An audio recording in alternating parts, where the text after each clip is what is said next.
What most Americans don't realize is that this crisis didn't begin with drought. It began with the dangerous assumption that necessity justifies taking what isn't yours. When I watch American leadership publicly demand access to Canadian rivers and lakes as if they were strategic reserves waiting to be tapped, I see something more troubling than diplomatic overreach. I see the exposure of a profound strategic blindness that threatens the very foundations of how America exercises power in the world. History is unforgiving toward nations that mistake leverage for entitlement, and what unfolded between Washington and Ottawa over water rights reveals not American strength, but American dependence dressed up as dominance. The consequences of this miscalculation extend far beyond any single negotiation.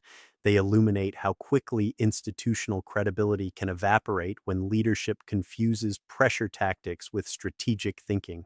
Let me walk you through what actually happened here, because the public story you've been told obscures the deeper institutional failure that should concern every American who cares about this country's long-term influence and prosperity.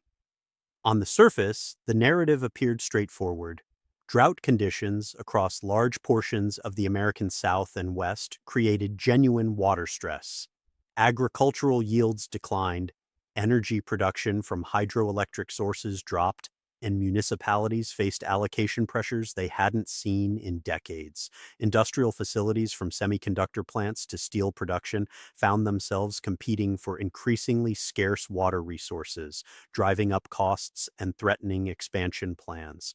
Against this backdrop, American political leadership began floating the idea that Canadian freshwater resources represented an untapped solution to domestic shortages. The rhetoric escalated quickly, from suggestions about renegotiating water treaties to more direct language about strategic necessity and continental resource sharing. When Prime Minister Mark Carney drew a firm line stating clearly that Canada's water was not for sale, the response from Washington was predictably combative. What followed was a public confrontation that most Americans interpreted as another round of trade tensions, another diplomatic spat that would eventually resolve itself through negotiation and compromise. The assumption, built into decades of American foreign policy experience, was that pressure applied consistently would eventually produce the desired outcome. After all, Canada had historically been accommodating, cooperative, and mindful of the vast economic and political asymmetry between the two countries. But this assumption rested on a fundamental misunderstanding of how power actually operates in the modern world, particularly when it comes to vital resources under stress. What American leadership failed to grasp is that water is not like other commodities. It cannot be easily substituted, efficiently transported over vast distances, or treated as a negotiable input in some larger economic calculation. When you threaten the resource base that sustains another nation's long-term survival, you are no longer engaging in diplomacy or trade policy. You are engaging in what that nation will inevitably perceive as existential pressure. And existential pressure produces responses that economic pressure alone simply cannot. This is where my analysis of American institutional thinking becomes unavoidably critical. For decades, American foreign policy has operated under the assumption that economic interdependence creates automatic leverage for the larger economy. The logic seemed sound, because Canada conducts so much trade with the United States, because Canadian prosperity is so deeply tied to American market access, Ottawa would ultimately bend rather than risk serious economic retaliation. What this logic overlooked was the possibility that Canada might choose long-term autonomy over short-term accommodation, particularly when the resource in question was fundamental to its own future prosperity and security. Water is not steel or lumber or even energy. Water is the foundation upon which every other form of economic activity rests. When that foundation is threatened, rational governments respond by protecting it, regardless of immediate economic costs. Mark Carney's response was not emotional or impulsive, it was institutional. He understood that once a precedent is established for external access to Canadian water under pressure, that precedent becomes a permanent vulnerability. Future droughts, future political leaders, future economic crises would all provide justification for renewed demands. The only rational response was to establish a clear, non-negotiable boundary from the beginning. From a strategic perspective, Carney was also calculating something that American leadership appeared to miss entirely. Canada's position in the global economy has been quietly strengthening as climate pressures mount worldwide. Countries facing chronic water stress are already adjusting their food security strategies, their trade relationships, and their diplomatic alignments around access to stable freshwater supplies. Canada's refusal to treat its water as a bargaining chip actually enhanced its strategic position rather than weakening it. This brings me to the deeper institutional failure that this episode exposed. American foreign policy has become dangerously dependent on the assumption that other countries will continue to prioritize their relationship with the United States above their own long-term interests. This assumption worked reasonably well when American economic dominance was overwhelming and alternative partnerships were limited. But we no longer live in that world. Canada today has diversified trade relationships, stronger ties with European partners, and growing connections to Asian markets that reduce its dependence on American goodwill. When Washington demanded water access, Ottawa could afford to refuse because the costs of refusal were manageable in ways they wouldn't have been 20 or 30 years ago. The Columbia River Treaty negotiations provide a useful lens for understanding this shift. For decades, this agreement represented the kind of technocratic cooperation that made North American integration possible. Water flows, flood control, and hydroelectric generation were managed as shared systems by engineers and planners rather than politicians chasing headlines. When treaty renewal talks stalled and water was reframed as a leverage point, that entire framework collapsed. Cooperation relies on trust, and trust evaporates the moment one side signals that survival needs justify unilateral action. The institutional memory embedded in decades of successful water management was swept aside by political calculations that proved both short-sighted and counterproductive.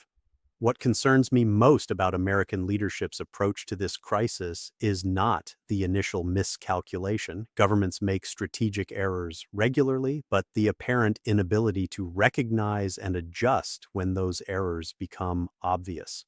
Even after Canada's refusal made clear that pressure tactics were failing, the rhetoric escalated rather than pivoted toward genuine negotiation or alternative solutions. This pattern of doubling down on failed approaches reveals something troubling about American institutional capacity. When reality conflicts with preferred narratives, the tendency is to blame external actors rather than reassess internal assumptions. Canada's sovereignty over its own resources was reframed as unreasonable obstinacy. European expressions of concern about American reliability were dismissed as disloyalty. The possibility that American demands might be strategically incoherent was never seriously entertained. From Canada's perspective, this behavior confirmed fears that had been building for years about American predictability as a partner. A country that demands access to your most vital resources under pressure today might demand access to other strategic assets tomorrow. The rational response is to reduce vulnerability through diversification, stronger domestic capacity, and alternative partnerships that don't carry the same risks. You can see this logic playing out in Canada's quiet pivot toward European and Asian markets, not as a rejection of North American integration, but as insurance against American volatility. When your largest neighbor treats your resources as extensions of their own strategic planning, sovereignty requires building alternatives. The global implications of this shift extend far beyond bilateral relations between Washington and Ottawa. Other countries have watched this confrontation carefully, not because they care about North American water disputes, but because they recognize patterns that might affect their own relationships with the United States. When a dominant power treats vital resources as negotiable under pressure, smaller powers begin planning defensive strategies. They diversify supply chains, strengthen alternative partnerships, and reduce dependencies that might become vulnerabilities. This is exactly what happened during previous eras of American overreach, and it's happening again now in response to resource diplomacy that mistakes desperation for leverage. What makes this moment particularly dangerous for American interests is that water scarcity is not a temporary problem that will resolve itself through normal economic cycles. Climate pressures are intensifying, drought conditions are becoming more frequent and severe, and global competition for freshwater resources is only beginning. In this environment, countries that control abundant water supplies are becoming more strategically valuable, not less. Canada's position strengthens over time while America's dependence deepens. Every public confrontation that treats Canadian water as an American strategic reserve makes future cooperation less likely and alternative partnerships more attractive. This is why Carney's firm boundary setting was not just defensive, it was strategically smart. By refusing to establish precedents for external access under pressure, Canada preserved its leverage for future negotiations while signaling to other potential partners that it takes resource sovereignty seriously. The institutional lesson here for American foreign policy is stark but clear. Power that depends on the compliance of others only works when that compliance is voluntary and mutually beneficial. When power becomes coercive, particularly around existential resources, it triggers defensive responses that ultimately weaken the position of the coercing power. I've watched this pattern play out repeatedly in American foreign relations over the past several decades. Economic pressure that might have produced accommodation 20 years ago now produces resistance and diversification. Threats that were once credible now prompt hedging strategies and alternative arrangements. The water crisis with Canada is particularly revealing because it exposes how quickly foundational assumptions can collapse when they conflict with physical reality. American leadership assumed that Canadian water would remain accessible because it always had been, but accessibility built on cooperation evaporates the moment cooperation becomes coercion. What should concern every American watching this unfold is not just the immediate diplomatic damage, but the longer-term erosion of the institutional relationships that have supported American prosperity for generations. When allies begin treating American demands as threats rather than requests, the entire structure of American influence shifts. Canada's response to American water demands represents something I believe historians will recognize as a turning point, not toward hostility, but toward strategic independence. A country that was once reliably accommodating to American interests is now calculating those interests as one factor among many, rather than the primary consideration in its decision-making. This shift happened gradually, then suddenly. Gradually through years of policy volatility that made long-term planning with American partners increasingly difficult. Suddenly, when water demands crossed a line that forced Canada to choose between accommodation and autonomy, the choice was never really in doubt. No rational government surrenders control over the resources that sustain its population in order to manage a neighbor's planning failures. What was in doubt was whether American leadership would recognize this reality and adjust accordingly, or whether it would continue treating Canada's legitimate sovereignty as an obstacle to be overcome. The outcome tells us something important about American institutional capacity that extends far beyond water policy or North American relations. When strategic assumptions are challenged by external reality, the test of institutional health is whether adaptation occurs quickly and constructively, or whether the response becomes rigid and counterproductive. In this case, adaptation did not occur. Instead, we saw escalation, public pressure, and rhetoric that treated Canada's resource sovereignty as somehow illegitimate.